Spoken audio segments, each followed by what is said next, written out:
Hi everyone, I'm the Amanda Hagan. And I'm the Omega. And we decided to invent some dishes that you probably shouldn't cook. And may God have mercy on our poor, poor souls. Potato chips. Crisps! Were invented when a chef's revenge on an unruly customer backfired. Sometimes good things can come from stupid ideas. Sometimes. They're still called crisps! Right, so picture this. You're on your way home from a night out. You're hungry. And you're blind drunk. And you can't decide between a burrito or a kebab. What do? Well, considering I don't actually tend to drink, I would go home. Stop ruining this! Obviously, the only option is to combine the two.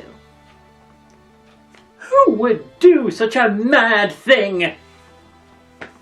Us. We're gonna do it. That's what we're doing today.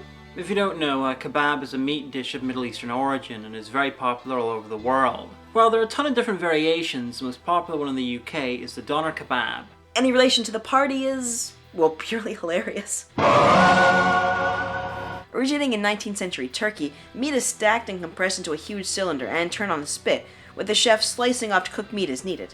The doner kebab inspired dishes like shawarma and the Greek gyro. It's also the top choice for a heavy, greasy snack after an irresponsible amount of drinking.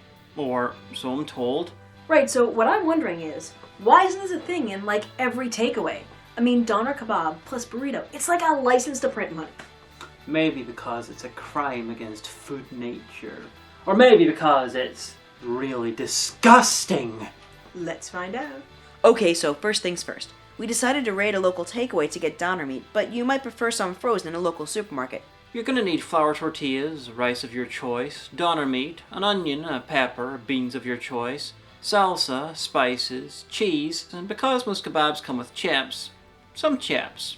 Now, we went with a lime and cilantro rice and chose black beans. First, chop your onion and pepper and get them sauteing with your spices and maybe some garlic if you're feeling frisky.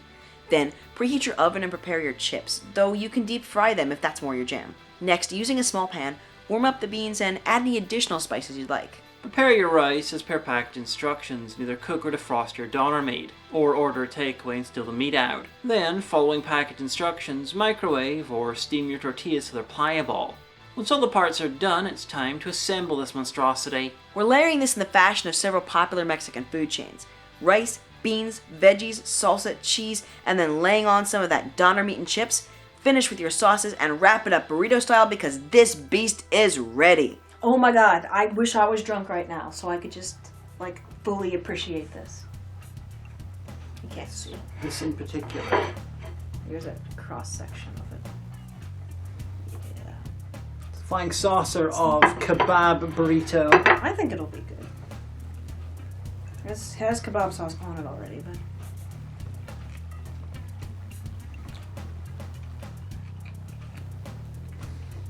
That's good.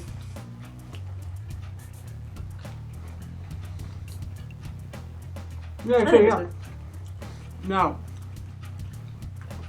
kebabs I like kebab. weren't a thing in Northern Ireland before I went to England for university. I went to the Midlands, which is famous for its curry, and it's and they had a lot of kebab stuff. So I got introduced there, and I liked it. By the time I came back, they'd hit Northern Ireland. Like a storm. Yeah, and Teddy was obsessed with them. Now I like them fine. Not my favorite. It's good meat though. Doner meat's alright meat. Yeah, it is. It's a good cut of lamb. The lamb's difficult to. It's annoying. It can be annoying to cook. But yeah, lamb's a pain in the ass. Well, Don't do it. Doner's a good and efficient way of doing it.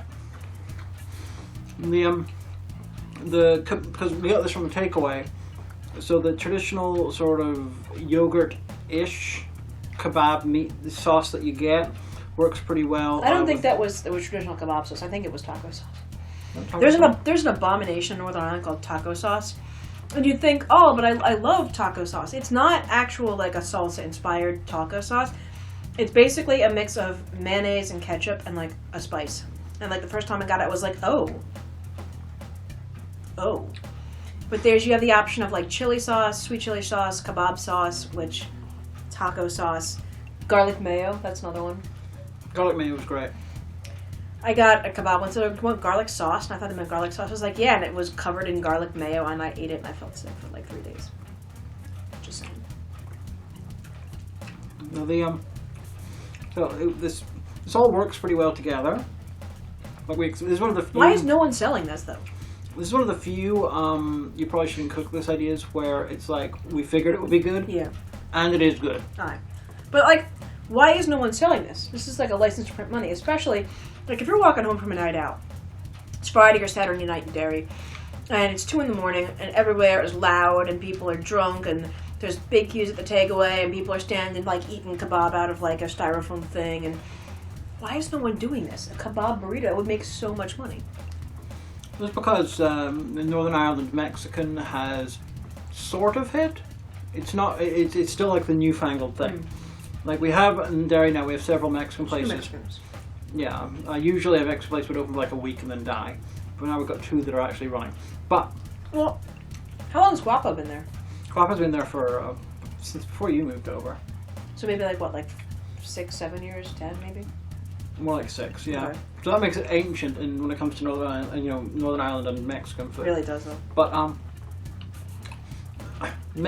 using burritos beyond that is a very extreme novelty. Like supermarket I saw where they were offering a newfangled thing called the breakfast burrito, which they were like are you a Mexican or a Mexicant? That was their advertising slogan. Oh no. No. And recently a Chinese takeaway has started selling Chinese burritos. And they're actually pretty good. I got the curry one, it was nice. So it's a burrito, and inside you got like egg fried rice and a piece of chicken that have been covered in like salt and chili spices and stuff like that. Or you can get there's Chinese chip shop curry, which is basically a standard yellow curry. It's actually the same kind of chip sauce you get from... Yeah, yellow curry sauce. Yeah. And so I had that one that was pretty good. Yeah, so the idea of burritos getting connected with other things has begun, but so eventually someone's going to do this as a thing, proper. I think that we should tweet at Guapo, because Boojum from Belfast has just moved in, and they're actually 2 doors down and across the street from Guapo, but then so they're really expensive. So what Guapo has done is dropped its prices. Yeah, Guapo is the Derry original, and then It's really small. There's always a line out the door. Yeah, it's a really nice Mexican cola. And then It's Doritos, that's the brand. Dorito, yeah. And then Guapo, to Boojum, we get the feeling sort of flew in expecting people to dominate the market because they're basically the Belfast burrito. They're like the Northern Irish Chipotle, really. Yeah, and so they've like basically it's impossible to walk down the street in Belfast without running into a Boojum. Yeah. There's so many of them, like Starbucks. So they were like, we're just going to saunter to Derry and dominate it with our Belfast prices because people in Derry Saunter on that. Yeah, and then Guapo was like, "Oh, really, lads? You're opening up right next to us. Prices down." And I mean, their social media game is on point. They have like a lot of really because I followed them on Facebook because I was gonna get a voucher, but then I didn't use it. Yeah. But so their social media game's on point, but Guapo's been there longer and it's more respected and it's cheaper. So. Yeah, and Guapo wasn't my favorite Mexican. Like briefly before you moved over, we had 2 Mexicans before. 2 local Mexicans. You had Guapo. I like how you say that as if you met 2 Mexican people just kind of like hanging out at Tesco, like, hey, what's good? You had Guapo and you had Maracas, which the guy who ran Maracas, he had actually spent like time in Mexico, and he didn't do it Chipotle style. He did it full on Mexican style. Okay. And that place like how La Torteca does. Yeah, more like that. And La Tolteca is a chain. I think there's 3 of them now in Westchester, Pennsylvania, and it's owned by the same family, and they're really nice. So, really authentic, very great. But but this place, it almost never had anyone in it because people in Derry were, you'd think, surprised that Derry in our side of Northern Ireland would be terrified by authentic Mexican cooking. Yeah, like the big brand for any kind of Mexican-esque flavors or products is Old El Paso, and that's it. Yeah. So, this place, it crashed and burned, which was really sad because I fucking loved it. Because, I'd had more authentic Mexican food when I was in the States. See, I don't like Boojum, though, because the one time we went in Belfast, we went, it was you and me, and then my sister-in-law, Allie. And so they were like, oh, we'll stay in the queue, you go get us seats. And it's like, that style where it's just big cafeteria tables and you have to sit with strangers, which I dislike. So I was sitting there, like, looking at my phone, and then I was next to the wall because there was a charger. And then I was assuming that, you'd come and sit across from me, and then Allie would either sit next to you or next to me. Some random guy comes, sits across from me, some 40-something guy, eats his burrito while just staring at me. And it was the most awkward, horrible thing ever. And I was just, like, looking at my phone, I'm like, okay, like, I get it, like, if you're sitting across from a stranger, just, like, do your thing. But he just stared at me, and it was just kind of like, stop it. But the most heartwarmingly fun thing about Boojum is... I'm going to say Brexit. Look online, and I guarantee you got a photograph of almost everyone in Game of Thrones in a Boojum in Belfast. I've heard about that. Because they were like, well, we're stuck in Northern Ireland for months. We're gonna have to eat somewhere, and so that was the closest thing to Taste of America in the entire fucking city that wasn't like McDonald's. That's fantastic. Was BBQ open at that time? BBQ was open, but it never took off. Like, no, but I meant they could have gone there if it was open at that time. Yeah, but they all took photos of Boojum for some reason. Don't know why. I don't know. It's kind of like the idea of Game of Thrones characters. And they're like, who had the burrito? It's just like, a girl has a name, It's burritos. I don't know. I've only watched the first season of Game of Thrones, so I don't know all the memes. Like, people get angrier and angrier the longer the show goes on until at the end it reaches a crescendo of anger. No, well, see, the thing is, when the last season was getting ready to air, I said on Facebook, look, I've only read the first 3/4 of the first book, and I've seen the first season, but I'm not a spoiler person. I know through osmosis, I've got all the spoilers. I don't care about spoilers, so if you need someone to talk about Game of Thrones with, and you don't want everyone's like, I haven't seen it yet, I'm a safe zone. You can talk to me. And my one friend's like, you're doing God's work, and I was like, thank you. But then, so many people came into the comments like, no, don't get spoiled. You have to watch it naturally, but I've already know all the things, because everyone keeps telling me. I'm like, okay. And I'll watch it eventually when I have time. I'm doing a PhD right now, so I don't have time. But, people are like, no, don't let yourself be spoiled. As if it was, losing my virginity or something. And I was like, guys, it's just a show, really. I don't know what to tell you. Now, before the finale aired, because I've not been watching the finale, I'm going to watch it all in a row while I edit. That's how I watch TV. And...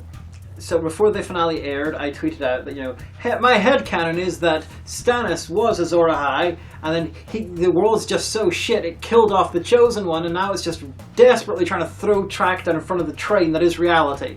And, that's why all this mad shit's happening. Apparently your woman who played Cersei was not pleased with how her character ended, and I was like, yeah, fair enough.